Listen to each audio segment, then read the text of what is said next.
नमस्कार। आज मनोविज्ञान का भाग चैप्टर नंबर 3 जिसका नाम मानव व्यवहार के आधार को चर्चा करने वाले हैं। ध्यान से समझिए। मानव तंत्रिका तंत्र में अरबों अंतर संबंधित अतिविशिष्ट कोशिकाएं होती हैं। इन्हें तंत्रिका कोशिकाएं कहते हैं। तंत्रिका कोशिकाएं समस्त मानव व्यवहार को नियंत्रित और समन्वित करती हैं। केंद्रीय तंत्रिका तंत्र में मस्तिष्क एवं मज्जारज्जु होते हैं। केंद्रीय तंत्रिका तंत्र से निकलकर परिधीय तंत्रिका तंत्र की शाखाएं शरीर के प्रत्येक अंग में जाती है। इसके दो भाग हैं, कायिक तंत्रिका तंत्र कंकालीय पेशियों के नियंत्रण से संबंधित, और स्वायत्त तंत्रिका तंत्र आंतरिक अंगों के नियंत्रण से संबंधित। स्वायत्त तंत्र अनुकंपी परानुकंपी तंत्र में उप विभाजित है।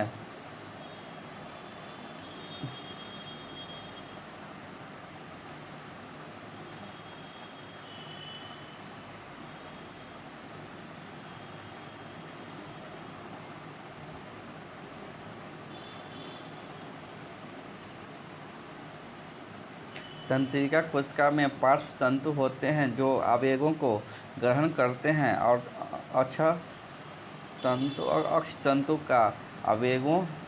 तंतु जो आवेगों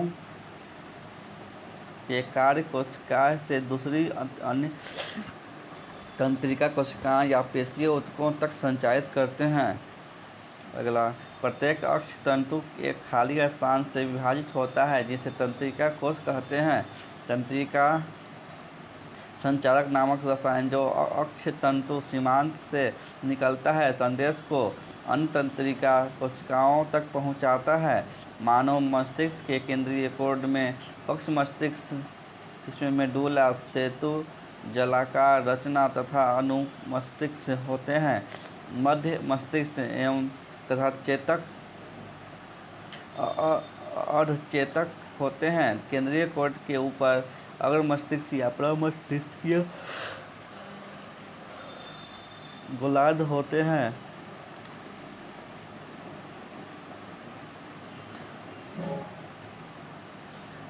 उपवलकुटीय तंत्र ऐसे व्यवहार जैसे लड़ना, भागना इत्यादि को संयमित करता है। इसमें हिप्पोकैम्पस, गल्फ तंत्रिका अधिष्ठेतन होते हैं। अंतःस्रावी तंत्र के में ग्रंथियां होती हैं। पीयूष ग्रंथि, अवटु ग्रंथि, अधिवृक्क ग्रंथि, अग्नाशय तथा जनन ग्रंथियां।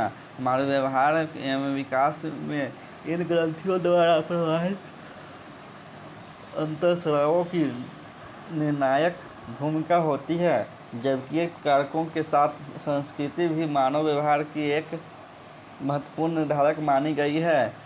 इसका संदर्भ पर्यावरण के मानव निर्मित भाग से है, जिसके दो पक्ष हैं, भौतिक एवं आध्यात्मिक। इसका संदर्भ लोगों के समूह से है जो एक जीवन पद्धति के सहभागी होते हैं, जिससे वे अपने व्यवहार का अर्थ व्युत्पन्न करते हैं तथा जिसे अभ्यास का आधार बनाते हैं। ये अर्थ और अभ्यास पीढ़ियों द्वारा संचारित होते हैं।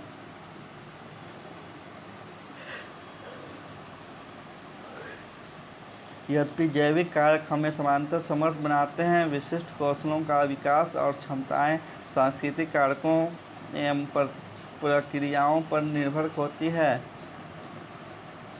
संस्कृतिकरण तथा समाजीकरण की प्रक्रियाओं के माध्यम से हम संस्कृति के बारे में सीखते हैं। संस्कृतिकरण का संदर्भ उन समस्त अधिगमों से है जो बिना किसी प्रत्यक्ष सदस्य शिक्षण के होते हैं। समाजीकरण एक प्रक्रिया है जिसके द्वारा व्यक्ति ज्ञान और कौशल और शील गुण अर्जित करते हैं,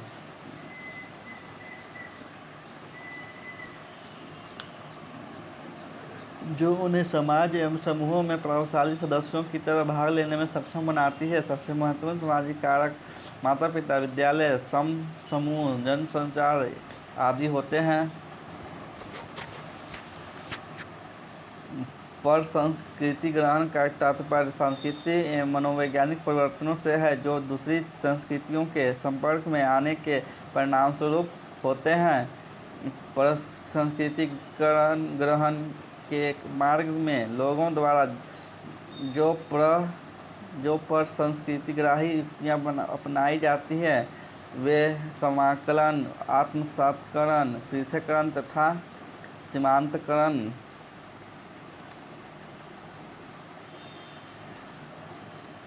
प्रश्नोत्तर: विकासवादी परिप्रेक्ष्य व्यवहार के जैविक आधार की किस प्रकार व्याख्या करता है? उत्तर: विकासवादी परिप्रेक्ष्य व्यवहार के जैविक आधार की व्याख्या इस प्रकार करता है कि विकासवादी प्रक्रिया के कारण होने वाले शारीरिक तथा मनोवैज्ञानिक विशेषताओं में भी परिवर्तन हो सकते हैं। यह प्रजाति के अस्तित्व बनाए रखने के लिए आवश्यक होता है। यह विकास पर्यावरण की मांगों के परिणामस्वरूप हुआ है। कुछ व्यवहार इस विकास में संतुष्ट स्पष्ट भूमिका निभाते हैं। उदाहरण के लिए आहार ढूंढने की योग्यता, परभक्षी से दूर रहना, छोटे बच्चों को सुरक्षा, ये सब जीव उसकी प्रजाति की उत्तरजीविता से संबंधित उद्देश्य हैं। आधुनिक मानवों के पास ये अभिलक्षण कई हजार वर्षों से है। आधुनिक मानव के 3 महत्वपूर्ण अभिलक्षण उन्हें अपने पूर्वजों से अलग करते हैं। पहला, बड़ा और विकसित मस्तिष्क, जिससे संज्ञानात्मक व्यवहार जैसे प्रत्यक्षण, स्मृति, तर्कना, समस्या समाधान और संप्रेषण के लिए भाषा का उपयोग करने की अधिक क्षमता। 2 पैरों पर सीधा खड़ा होकर चलने की क्षमता, काम करने योग्य विपरीत अंगूठे के साथ मुक्त हाथ। तंत्रिका कोशिकाएं संरचना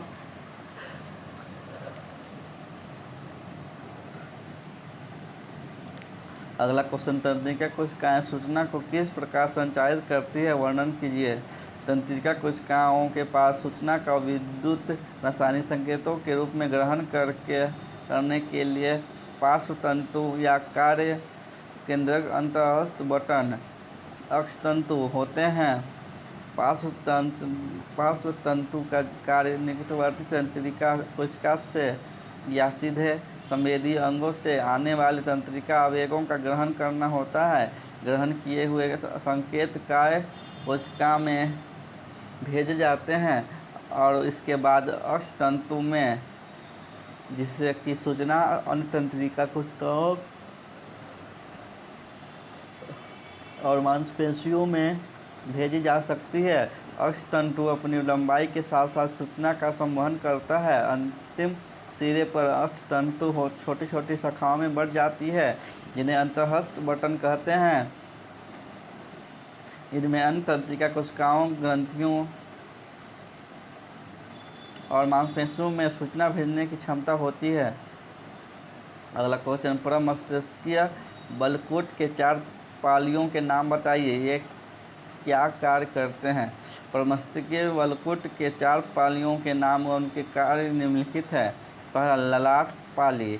यह मुख्यतः संज्ञानात्मक कार्यों जैसे अवधान, चिंतन, स्मृति, अधिगम एवं तर्कना से संबंध है, किंतु यह स्वायत्त तथा संवेगात्मक अनुक्रियाओं पर भी अवरोधात्मक प्रभाव डालता है।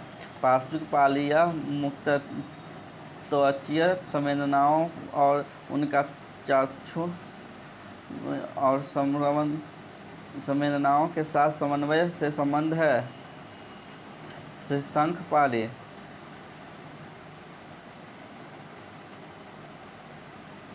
यह मुख्यतः श्रवणात्मक सूचनाओं के प्रक्रमण संबंध है। प्रतीकात्मक शब्दों और ध्वनियों की स्मृति यहाँ रहती है तथा लिखित भाषा और वाणी को समझना इसी पाली पर निर्भर करता है। पक्ष कपाल पाली, यह चाक्षुष सूचनाओं से संबंध है। चाक्षुष आवेगों की व्याख्या चाक्षुष उद्दीपकों की स्मृति और रंग चाक्षुष उन्मुखता इसी पाली के द्वारा संपन्न होती है। विभिन्न अंतःस्रावी ग्रंथियाँ और उनसे निकलने वाली अंतःस्रावों के नाम बताएं। अंतःस्रावी तंत्र हमारे व्यवहार को कैसे प्रभावित करता है? पीयूष ग्रंथि, संवेदी अंतःस्राव, जनन ग्रंथि, पोषक हार्मोन, अपटू थायरॉक्सिन, अधिवृक्क ग्रंथियाँ, कोर्टिकॉइड और एपाइनफ्राइन, नॉरएपाइनफ्राइन, अग्नाशय, इंसुलिन, जनन ग्रंथियाँ, एस्ट्रोजन, प्रोस्टेजोन महिलाओं में, एंड्रोजन पुरुषों में, टेस्टोस्टेरोन पुरुषों में। हमारे विकास और व्यवहार में अंतःस्रावी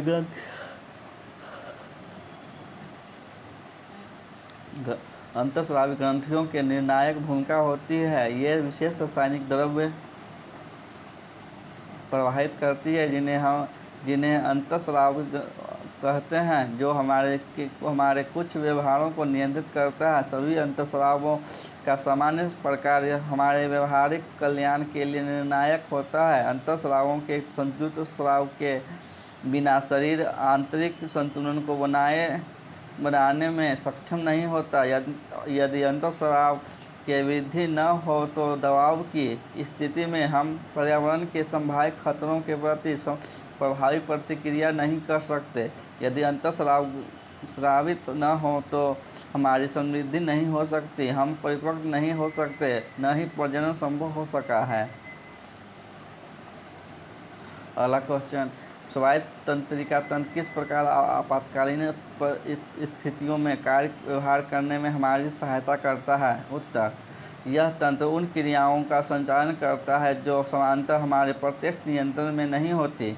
स्वायत्त तंत्रिका तंत्र के दो खंड हैं, अनुकंपी खंड, परानुकंपी खंड। यह आपातकालीन स्थितियों में संभालने का कार्य करती है, जैसे संघर्ष या पलायन की स्थिति में। इस आपातकाल में पाचन क्रिया रुक जाती है, रक्त आंतरिक अंगों से मांसपेशियों की ओर दौड़ने लगता है तथा श्वास गति, ऑक्सीजन आपूर्ति, हृदय गति और रक्त शर्करा का स्तर बढ़ जाता है। संस्कृति का क्या अर्थ है, इसकी मुख्य विशेषताओं का वर्णन कीजिए।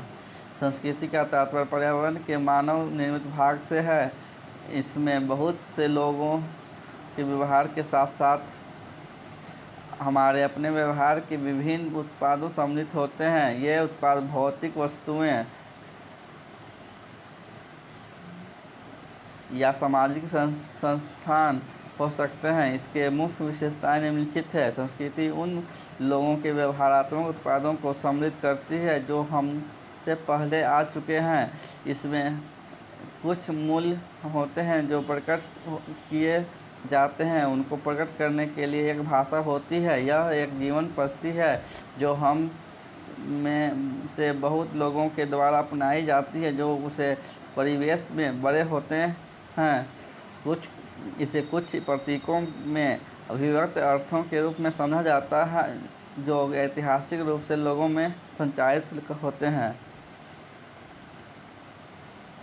क्या आप इस कथन से सहमत हैं कि जैविक कारक हमें समर्थन बनाने की भूमिका निभाते हैं, जबकि व्यवहार के विशिष्ट पहलू सांस्कृतिक कारकों से जुड़े हैं? अपने उत्तर के समर्थन के लिए कारण दीजिए। उत्तर, हाँ, जैविक कारक हमें समर्थन बनाने की भूमिका निभाते हैं, जबकि व्यवहार के विशिष्ट पहलू सांस्कृतिक कारकों से जुड़े हैं। हमारे कई व्यवहार अंतःस्रावों से प्रभावित होते हैं, तो अन्य कई व्यवहार प्रतिवर्ती अनुक्रियाओं के कारण होते हैं। काम व्यवहार में मनुष्यों और जानवरों में अंतःस्राव का प्रतिवर्ती क्रियाएं समान रूप से होती है, जबकि जानवरों में काम व्यवहार काफ़ी सरल प्रतिवर्ती होता है। मनुष्यों में यह इतना जटिल होता है कि इसे प्रतिवर्ती बिल्कुल भी नहीं कहा जा सकता। मानव व्यवहार में साथी का चुनाव एक मुख्य विशेषता होती है। चुनाव का यह आधार भिन्न समाजों में भिन्न होता है और एक ही समाज में भिन्न होता है। मानव काम व्यवहार कई नियमों, मानकों, मूल्यों, कानूनों से नियंत्रित होता है। मनुष्य के व्यवहार को समझने के लिए जैविकीय कारक ही हमारी बहुत ज़्यादा सहायता नहीं कर सकते। जैविकीय और सांस्कृतिक शक्तियाँ की परस्पर क्रिया के द्वारा मानव प्रक्रिया विकसित हुई है। अगला क्वेश्चन, सामाजिकरण के मुख्य कारकों का वर्णन कीजिए। सामाजिकरण के मुख्य कारण निम्नलिखित है। माता पिता बालक के विकास पर सबसे अधिक प्रत्यक्ष और महत्वपूर्ण प्रभाव माता पिता का पड़ता है। माता पिता बच्चों के बीच में उनके कुछ व्यवहारों को प्रोत्साहित तथा कुछ को हतोत्साहित करते हैं। वे बच्चों को भिन्न प्रकार की स्थितियों में रख के उन्हें विध्यात्मक अनुभव, सीखने के अवसर और चुनौतियों प्रदान करते हैं। जीवन की वे स्थितियाँ भी जिनमें माता पिता रहते हैं, गरीबी, बीमारी, कार्य दबाव, परिवार का स्वरूप, उन शैलियों को प्रभावित करती है जो माता पिता अपने बच्चों को सामाजिकीकृत करने के लिए अपनाते हैं। दादा दादी एवं नाना नानी से समीपता तथा सामाजिक संबंधों का ढांचा बच्चे के समाजीकरण में प्रत्यक्ष तथा माता पिता के माध्यम से बहुत ही बड़ी भूमिका निभाते हैं।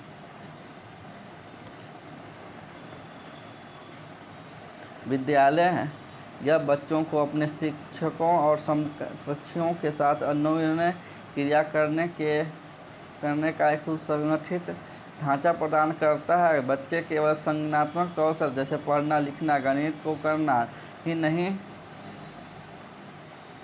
सीखते हैं, बल्कि बहुत से सामाजिक कौशल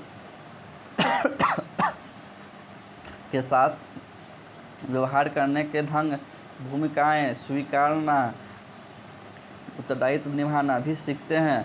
वे समाज के नियमों को, मानक को सीखते हैं और उनका आंतरिकरण भी कहते हैं।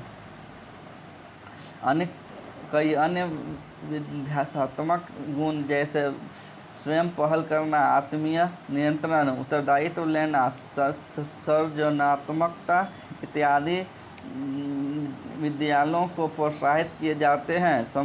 समूह यह बच्चों को न केवल दूसरों के साथ होने का अवसर प्रदान करती है, ऐसे गुण जैसे सहभाजन, विश्वास, आपसी समझ, भूमिका स्वीकृति एवं निर्वहन भी समकक्षियों के साथ अन्योन्य क्रिया के दौरान विकसित होते हैं। बच्चे अपने दृष्टिकोण को दृढ़तापूर्वक रखना, दूसरों के दृष्टिकोण को स्वीकार करना, उन्हें अनुकूलन करना भी सीखते हैं।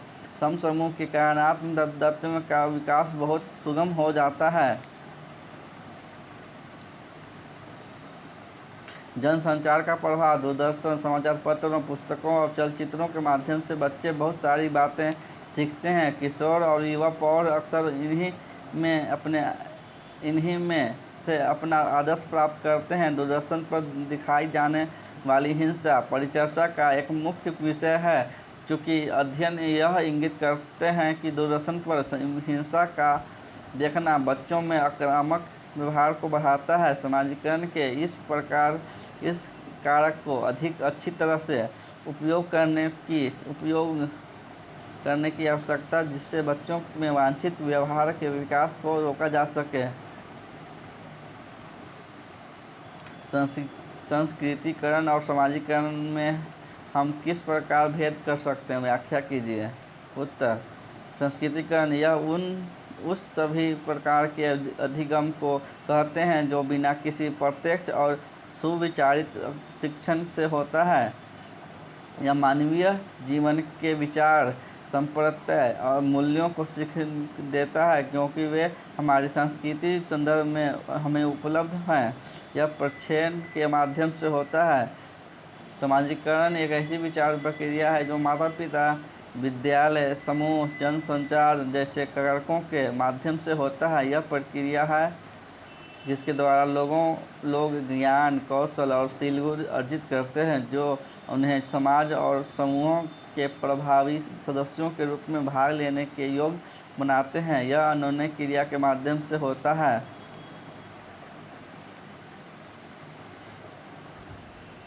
पर संस्कृति ग्रहण से आप क्या तात्पर्य है? क्या पर संस्कृति ग्रहण एक निर्बाध प्रक्रिया है? विवेचना कीजिए। पर संस्कृति ग्रहण का तात्पर्य दूसरी संस्कृतियों के साथ संपर्क के फलस्वरूप आए हुए सांस्कृतिक और मनोवैज्ञानिक प्रयत्नों से है। यह संपर्क प्रत्यक्ष या अप्रत्यक्ष रूप से होता है। पर संस्कृति ग्रहण की सहजता के लिए पुनः समाजीकरण की आवश्यकता होती है। कभी कभी लोग इन बातों को सीखना सरल समझते हैं और यदि उनका सीखना सफल रहता है तो उनके व्यवहार में उस समूह की दिशा की ओर परिवर्तन आसानी से हो जाता है जो उनके लिए पर संस्कृति ग्रहण लाता है। दूसरी ओर बहुत सी स्थितियों में लोग परिवर्तन की नई मांगों के अनुसार कार्य व्यवहार करने में कठिनाई अनुभव करते हैं। उन्हें यह परिवर्तन कठिन लगता है और वे द्वंद्व की स्थिति में पड़ जाते हैं।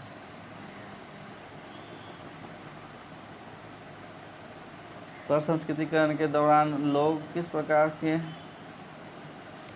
युक्तियां अपनाते हैं, विवेचना करें। प्रसंस्कृतिकरण के दौरान मानव निम्नलिखित परिसंस्कृतियां युक्तियां अपनाते हैं। समाकलन यह अभिवृत्ति है जिसमें दो में रुचि होती है, अपनी मूल संस्कृति एवं अन्यता को बनाए रखना, साथ ही एक दूसरे संस्कृति समूहों के साथ अनेक अन्योन्य क्रिया करते रहना। आत्मसातकरण वह अभिव्यक्ति है जिसमें व्यक्ति अपनी संस्कृति अन्यता को बनाए रखना चाहते हैं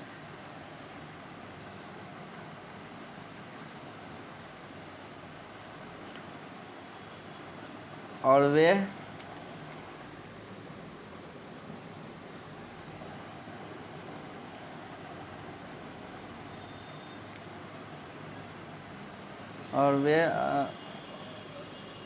संस्कृति का अभिन्न अंग बनने के लिए कार्य करता है।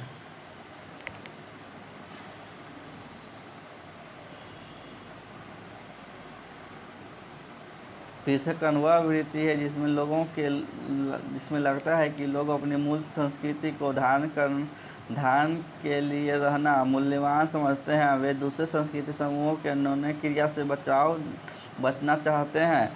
सीमांतकरण वह अभिवृत्ति है जहाँ अपने सांस्कृतिक अनुक्षरण की या तो संभाव्यता कम होती है या रुचि कम होती है और दूसरे संस्कृति समूहों से संबंध रखने की इच्छा भी कम होती है। हमारे शरीर को ज्ञान की प्राप्ति किस माध्यम से होती है? उत्तर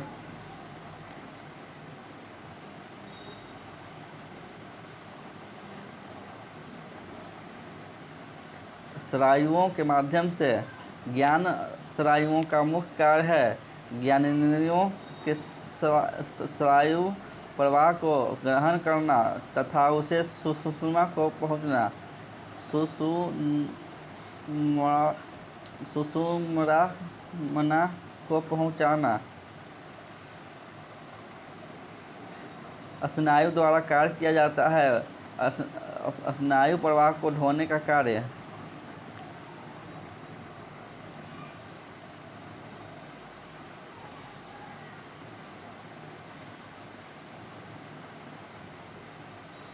जीव कोश का कार्य है उपयुक्त सभी कार्य।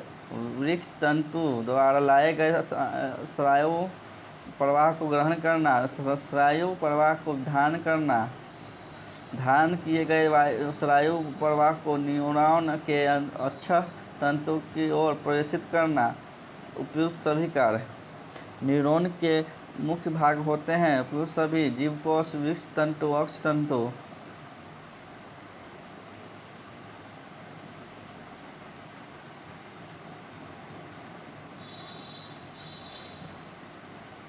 स्नायु न्यूरॉन के प्रकार है उपयुक्त सभी, ज्ञानवाही स्नायु, कार्यवाही स्नायु, संयोजक स्नायु।